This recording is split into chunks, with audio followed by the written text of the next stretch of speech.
욥기서 25장부터 26장 말씀 봅니다.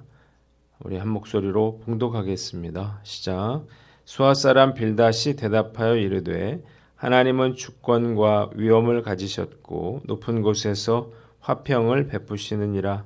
그의 군대를 어찌 계수할 수 있으랴. 그가 비추는 광명을 받지 않은 자가 누구냐. 그런즉 하나님 앞에서 사람이 어찌 의롭다 하며 여자에게서 난 자가 어찌 깨끗하다 하랴. 보라, 그의 눈에는 달이라도 빛을 발하지 못하고 별도 빛나지 못하거든. 하물며 구더기 같은 사람, 벌레 같은 인생이랴. 욥이 대답하여 이르되 내가 힘없는 자를 참 잘도 도와주는구나. 기력 없는 팔을 참 잘도 구원하여 주는구나. 지혜 없는 자를 참 잘도 가르치는구나. 큰 지식을 참 잘도 자랑하는구나. 내가 누구를 향하여 말하느냐? 누구의 정신이 내게서 왔느냐? 죽은 자의 영들이 물밑에서 떨며 물에서 사는 것들도 그려하도다. 하나님 앞에서는 수월도 벗은 몸으로 드러나며 멸망도 가림이 없음이라. 그는 북쪽을 허공에 펴시며 땅을 아무것도 없는 곳에 매다시며 물을 빽빽한 구름에 싸시나 그 밑에 구름이 찢어지지 않으니라. 그는 보름달을 가리시고 자기의 구름을 그 위에 펴시며 수면의 경계를 그으시니 빛과 어둠이 함께 끝나는 곳이니라. 그가 꾸짖으신즉 하늘 기둥이 흔들리며 놀라느니라. 그는 능력으로 바다를 잔잔하게 하시며 지혜로 라합을 깨뜨리시며 그의 입김으로 하늘을 맑게 하시고 손으로 날렵한 뱀을 무찌르시나니 보라, 이런 것들은 그의 행사의 단편일 뿐이요 우리가 그에게서 들은 것도 속삭이는 소리일 뿐이니 그의 큰 능력의 우레소리를 누가 능히 헤아리랴. 아멘. 오늘은 욥기서 25장, 26장 말씀을 가지고 측량할 수 없는 하나님, 이런 제목으로 묵상 나눔하도록 하겠습니다. 오늘 본문 두 부분으로 나눠서 생각해 봅니다. 먼저 25장 1절로 6절 말씀인데 6절을 봅니다. 한번 따라해 봅시다. 하물며 구더기 같은 사람, 벌레 같은 인생이라. 빌닷은 하나님의 주권과 섭리는 빌닷이 그렇게 말했죠. 하나님의 주권과 섭리는 인과응보의 단순한 논리로 설명될 수 있는 것이 아니라고 하는 욥의 말에 대답하지 않고 하나님의 권능과 인간의 연약함에 대해서 말을 합니다. 첫째로 1절로 3절 하나님의 권능과 위엄에 대해서 말합니다. 하나님은 주권과 위엄을 가지시고 지극히 높은 하나님의 처소에서 화평을 베푸시는 분이시고 셀 수 없을 만큼 많은 하늘 군대를 거느리신 분이시고 온 땅에 빛을 비치시는 분이시기에 그 빛을 받은 자가 없다고 말합니다. 4절로 6절 인간의 연약함과 더러움에 대해서 이야기를 해요. 반면에 하나님 앞에서 의로운 인간은 없으며 여자에게서 난 인간은 모두 다 죄인입니다. 빌닷은 이런 인간을 벌레와 구더기에 비유를 했어요. 하늘 높은 데서 빛을 비추는 달과 별이 깨끗이 못하다면 티끌로 만들어진 것에 지나지 않는 인간이야말로 하나님 앞에서 벌레요 구더기에 지나지 않는다는 거예요. 빌닷이 욥에게 이 하나님의 권능과 인간의 죄성에 대해서 말하고 있는 이유가 무엇인가요? 연약하고 무지한 인간이 감히 하나님과 변론하는 것이 얼마나 불경한 짓인가를 말하므로 욥의 답변을 일축하려고 그러는 거예요. 그러나 그의 말은 잘못된 것입니다. 욥이 하나님의 위엄과 권능에 대한 절대성을 부정하는 것이 아니고 또한 인간이 하나님 앞에서 벌레요 구더기와 같은 존재라고 말한 건 역시 문제가 있습니다. 인간은 하나님의 형상으로 창조된 귀한 존재이기 때문이에요.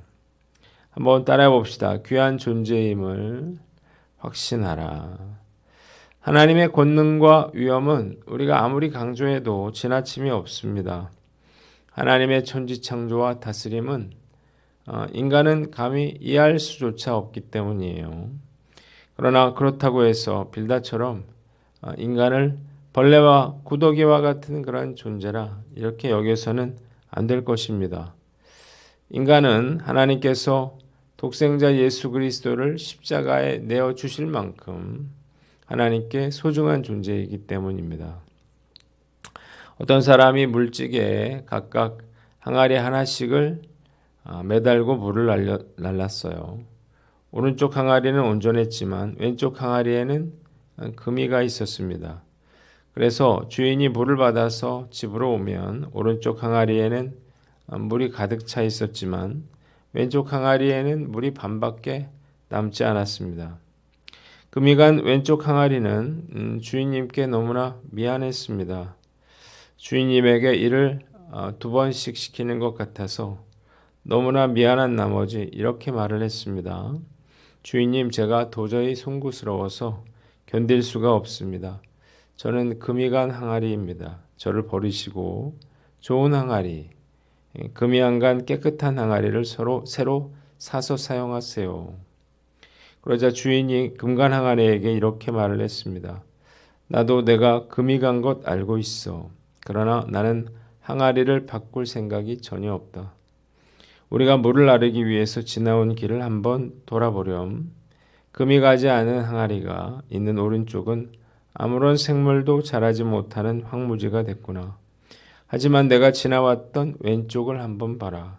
내가 반쯤 금이 가서 물을 흘린 자리 위에 아름다운 꽃이 피었고 풀이 자라고 있지 않니? 금이 간 내 모습 때문에 많은 생명이 풍성하게 열매를 맺으며 자라고 있지 않니? 그러니 내가 어떻게 너를 버릴 수 있겠니? 예전에 저는 이야기를 듣고 큰 감동을 받았었습니다. 제가 바로 금간 항아리와 같은 사람이라 이렇게 생각했기 때문이에요. 부족해도 버리지 아니하시고 끝까지 저를 사랑해 주시는 그 하나님의 마음을 생각하면 지금도 가슴이 먹먹해집니다. 부족한 아들을 무조건 편들어주고 끝까지 믿어주는 어머니처럼 하나님은 늘 저의 편이 되어주시고 끝까지 믿어주시기 때문이에요. 우리에게 빌다처럼 이렇게 말하는 사람들이 정말 많이 있습니다. 우리가 얼마나 쓸모없고 또 무능한 존재인지를 알려주려고 하는 것입니다. 그런데 이렇게 말하는 가장 대표적인 사람이 바로 나 자신이라고 하는 것입니다. 그 누구보다 나 스스로가 자신을 무가치한 존재라 이렇게 여길 때가 정말 많기 때문이에요. 오늘 내가 천하보다 귀하다 말씀하시는 그 하나님의 음성에 귀를 기울여야만 합니다. 나를 소중히 여겨주시는 하나님 계시기에 우리가 살아갈 존재의 이유가 있는 것입니다.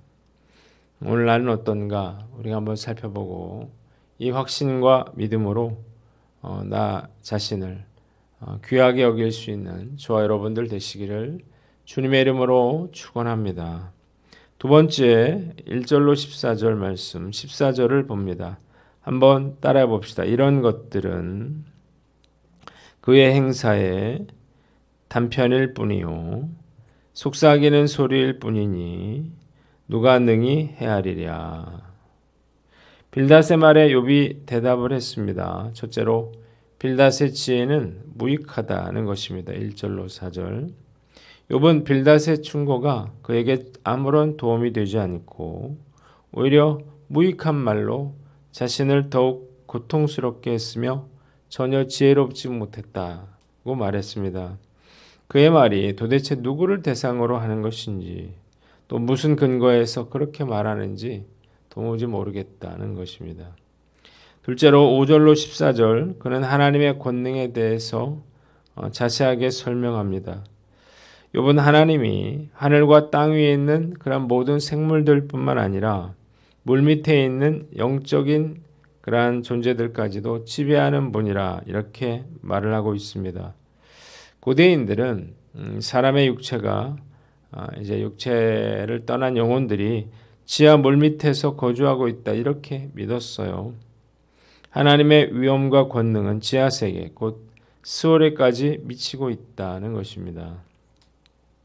또한 7절 하나님은 하늘과 땅을 만들고 유지하는 분이십니다. 욥은 하나님이 양탄자를 펼쳐 놓듯 북쪽 하늘을 허공에 펼쳐 놓으시고 땅을 허공에 매달아 놓았다 이렇게 말을 했는데 고대인이었던 이 욥이 지구가 공중에 떠 있다는 사실에 대해서 말하고 있는 것입니다. 그는 또 용기에 물을 담듯 하나님이 구름에 물을 담으셨다가 비를 내리시고 또 구름으로 자기 보좌 앞을 가리시고 물 위에 수평선을 만드시고 빛과 어둠을 만드셨다고 말합니다. 그가 꾸짖으시면 하늘 기둥이 흔들리고 놀라고 바다를 잔잔케 하시고 또 라합 악한 세력을 쳐부수시고 맑은 하늘을 맑게 하시고 또 악한 세력을 파멸시키신다는 것입니다. 욥은 이런 것들 역시 하나님께서 하시는 일의 일부에 지나지 않는다 이렇게 말했어요. 그리고 인간이 하나님께로부터 듣는 것도 아주 작은 소리일 뿐이니 하물며 천둥 소리와 같은 그의 큰 소리를 누가 이해할 수 있겠느냐 그렇게 말을 하고 있습니다. 한번 따라해 봅시다. 하나님을 제한하지 말라. 자, 우리가 인정해야 될 것은 우리가 하나님은 이해할 수 있는 분이 아니라는 것입니다. 흔히 우리가 하나님은 전지전능하신 분이라 이렇게 말하지만 사실 인간의 지혜로서는 하나님께서 무엇을 알고 계시고 또 무엇을 행하고 계신지를 결코 다 이해할 수가 없는 것입니다. 인간의 지능과 지식으로 우리가 가능한 것만 아주 단편적으로 일부를 알고 있는 것입니다. 지구와 같은 수없이 많은 별들이 공중에 떠 있다는 것, 그리고 한치의 오차 없이 궤도를 돌고 있다는 것을 생각해 보면 정말 놀라운 일이 아닐 수가 없습니다. 그런데 우리는 어떻게 합니까? 이것을 당연하게 여겨요. 인간이 이해할 수 있는 차원의 문제가 아니기 때문입니다. 이 세상의 그 누구도 하나님의 크고 위대하심을 측량하고 이해할 수가 없습니다. 하나님은 우리의 사고로 이해할 수 있는 분이 아니에요. 욥이 말한 것처럼 우리가 하나님에 대해서 안다고 말하는 것은 하나님은 아주 작은 그러한 속삭임만 듣는 것에 불과한 것입니다. 우레와 같은 큰 음성은 우리가 들을 수가 없기 때문이에요. 따라서 우리는 하나님을 우리의 이해나 경험 안에 가두거나 제한해서는 안 된다는 것입니다. 우리의 한계를 인정해야 하는 것입니다. 이 사실을 우리가 알면서도 조금만 이해가 되지 않으면 불평하죠. 그리고 이해시켜달라 이렇게 요구하는 우리의 모습을 우리가 쉽게 발견할 수가 있습니다. 오늘 나는 어떤가 한번 살펴봐야 되겠죠. 내 생각으로 내가 하나님을 제한하고 있지는 않는지, 그리고 하나님의 섭리와 통치를 다 이해하려고 하는, 그리고 그것을 요구하는 그런 오만함이 있지는 않는지 한번 돌아보고 우리가 이해하려 하기보다 어떤 상황이든 순종할 수 있는 저와 여러분들 되시기를 주님의 이름으로 축원합니다. 마지막으로 나의 한계를 인정하고 하나님을 의지하라는 것입니다.